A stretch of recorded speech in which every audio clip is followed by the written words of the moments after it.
Good evening, teacher and classmates. Today, my partner Jonathan and me, I will present our dialogue.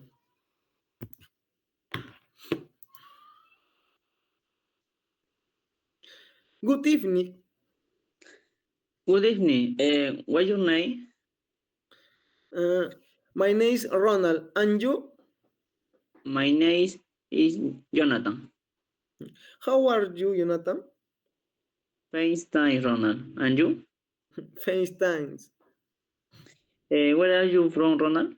Mm, I am from France, and you? I am from Peru. How old are you, Ronald? I am 22 years old, and you? I am 23 years old. Uh, good to meet you, Ronald. Nice to meet you too, Jonathan.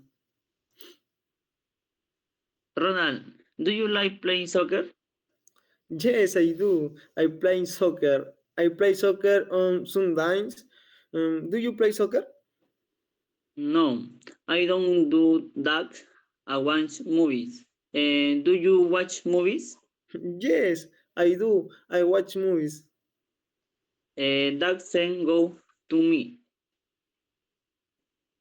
Jonathan, what do you usually have for breakfast? I usually have a chicken sandwich and coffee for breakfast. How about you? I always have a cup of my milk and a cookie. Okay, goodbye, Ronald. Goodbye, Jonathan.